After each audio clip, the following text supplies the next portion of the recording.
Good morning to everyone. வர்ற 2024 June 12 இருந்து கிஷோர் அகாடமியில் ஏற்கனவே இன்ஃபார்ம் பண்ணபடி central government and state government எக்ஸாமினேஷனுக்கு தேவையான எல்லா கோச்சிங் கிளாஸஸும் ஆரம்பம். ஆன்லைன் மோடு இருக்குது, ஆஃப்லைன் மோடு இருக்குது. நீங்கள் எது வேணுமோ அதை சூஸ் பண்ணிக்கலாம். ரெகுலர் பேட்ச் வீக் டேஸில் இருக்குது, வீக்கெண்ட் பேட்சும் இருக்குது. ஒர்க்கிங் பீப்புள் உங்களுக்கு ஏற்ற மாதிரி சூஸ் பண்ணிக்கலாம்.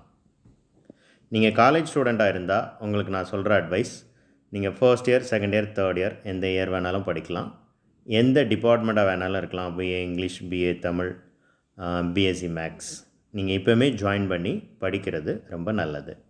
அப்படி படித்தீங்கன்னா டிகிரி முடிக்கிறதுக்குள்ளேயே இந்த கவர்மெண்ட் எக்ஸாமினேஷன் சிலபஸில் ஒரு 75%, 50% 75% முடிக்கிறதுக்கு வாய்ப்பு இருக்குது. அப்படி முடிச்சிட்டிங்கன்னா டிகிரி முடித்ததுக்கப்புறம் 1 or 2 இயர்ஸில் ஈஸியாக இந்த எக்ஸாமினேஷனை கிராக் பண்ணிடலாம். நாம் என்ன படிக்கிறோம் அப்படிங்கிறது முக்கியம் இல்லை, எப்படி படிக்கிறோம் அப்படிங்கிறது தான் முக்கியம்.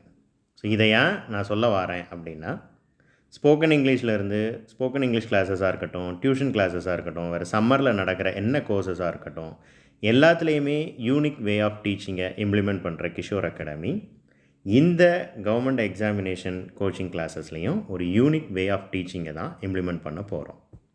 ஒரு டீச்சர் நார்மலாக கிளாஸ் நடத்துகிறத கவனிக்கிற ஸ்டூடெண்ட்டால் 20% தான் அப்சர்வ் பண்ண முடியுமா, ஒரு சர்வே ரிப்போர்ட் சொல்லுது. ஸோ அப்போது இந்த டீச்சிங் மெத்தட் கண்டிப்பாக 90% ஆஃப் ஸ்டூடெண்ட்ஸுக்கு ஃபெயிலியராக தான் இருக்கும். ஸோ இந்த நார்மலான எல்லா அகாடமிலையும் நடக்கிற ஒரு டீச்சர் பாடம் நடத்துகிறத கவனிக்கிற மெத்தடாலஜி நம்மளோட கிஷோர் அகாடமியில் இம்ப்ளிமெண்ட் பண்ண போகிறதில்ல. என்னென்ன வேலைலாம் படித்தா இந்த எக்ஸாமினேஷனை குயிக்காக கிராக் பண்ணலாம், ஈஸியாக பாஸ் பண்ணி வெளில வரலாம், அந்த மாதிரி வேயை தான் கண்டுபிடிச்சி வச்சுருக்குறோம். இதை ஆல்ரெடி டியூஷன் சென்டரில் இம்ப்ளிமெண்ட் பண்ணி சக்ஸஸும் ஆகிருந்திருக்கோம். அந்த மெத்தடாலஜியை தான் இங்கேயும் நம்ம இம்ப்ளிமெண்ட் பண்ண போகிறோம். அது என்ன மாதிரி மெத்தடாலஜி அப்படிங்கிறத நான் வேறு ஒரு வீடியோவில் டீட்டெயிலாக சொல்கிறேன். இன்டர்வியூ வச்சு தான் ஸ்டூடெண்ட்ஸையே செலக்ட் பண்ணுவோம். கண்டிப்பாக நான் பாஸ் ஆகணும் அப்படின்னு ஸ்பிரிட்டோடு இருக்கிற ஸ்டூடெண்ட்ஸை மட்டும்தான் செலக்ட் பண்ணுவோம். டைம் பாஸுக்காக வரேன் சார், வீட்டில் சொன்னாங்கன்னு வர்றேன் சார், ஒரு தடவை ட்ரை பண்ணி பார்ப்போமே அப்படின்னு நினைக்கிற ஸ்டூடெண்ட்ஸை நாங்கள் இன்டர்வியூவிலே ஃபில்ட்ரு பண்ணிடுவோம், சேர்க்க மாட்டோம்.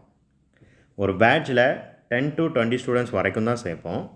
இந்த 20 ஸ்டூடெண்ட்ஸுக்கு தேவையான எல்லா ட்ரைனிங்கும் கொடுக்கப்படும். தட் மீன்ஸ் சிலபஸை முடிக்கிறது மட்டும் மேட்ரு கிடையாது.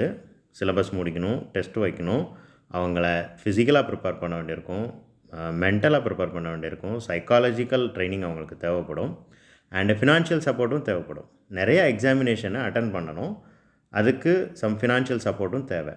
இந்த ஃபினான்ஷியலையும் எப்படி மேனேஜ் பண்ணணும் அப்படிங்கிற எல்லா ட்ரைனிங்கையும் நாங்கள் அவங்களுக்கு கொடுப்போம், சப்போர்ட்டிவாக இருப்போம். லைஃப்பில் கண்டிப்பாக நான் அச்சீவ் பண்ணணும் சார், பர்டிகுலராக நான் ஒரு கவர்மெண்ட் எக்ஸாமினேஷனை கண்டிப்பாக கிராக் பண்ணி நான் ஒரு கவர்மெண்ட் ஆஃபீஸர் ஆகணும், லைஃப்பில் செட்டில் ஆகணும் அப்படின்னு நினைக்கிறீங்களா, எங்களோட அகாடமியில் ஜாயின் பண்ணுங்கள்.